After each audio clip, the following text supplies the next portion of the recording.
Сәлем баршаңызға. Үй жағдайында осы бефстроганы жасап көрсетейін дедім. Тауық етімен негізі сиыр етімен де жасауға болады, өте дәмді шығады, жасап көріңіздер.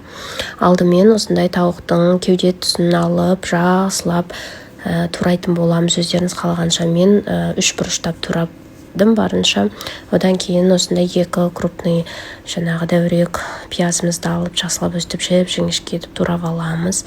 Сосын чесногымызды, укроп, петрушка, зелендеріміз араласқан, соларды көкшөптерін турап алдым. Газдың астын жақтым да табамды қыздырып. Мен оливковый масло қолданып жүрмін. Күнделік тамақтарға да кейде немесе сұйық қолдансаңыздар болады, өз қалауларыңызға.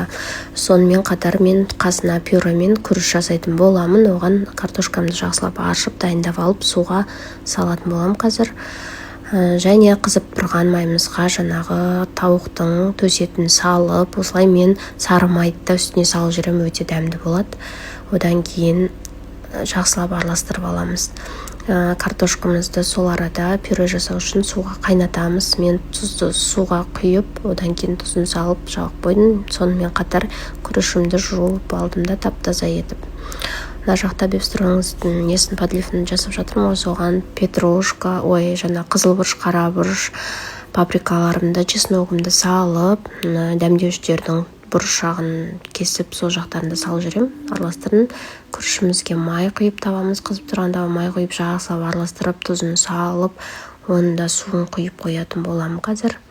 Бәрі қатарынан пісіп дайын бола береді. Менің Instagram, YouTube каналдарыма жазылып, алдағы уақытта осындай керемет рецепттерімді шынайы барынша бәрін көрсетіп жатқан рецепттерімді сақтап алыңыздар. Мен картошкам пісті, яғни пюре жасайтын боламын. Пюрені мен осылай жасаймын.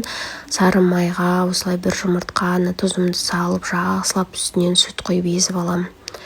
Жақсылап езіп, осылай басып алғаннан кейін күшті дәмді пюре шығады. Крышкасын жауып қойып қойдым, суып қалмас үшін. Ары қарай жалғастырамыз. Жақсылап тауық етіміз пісуге жақындаған кезде жақсылап осы сәттердің бәрін жасап атқан кезде одан кейін пиязымызды саламыз. Міне пиязымыздың түсі осындай болғаннан кейін барып жаңағы сливкемізді қолдандым. Мен 22% сливке қолдандым. Және үстінен су құйып бетін жауып қойдым. Жай отта өзі жайлап қайнайды. Одан кейін укроп, петрушкаларымды пісе бастаған кезде салып жақсылап араластырып, өшіріп, газды бетін жауып қойдым. Күрішім дайын, пюрем дайын. Астарыңыз дәмді болсын, жасап көріңіздер, өте дәмді кешкі ас.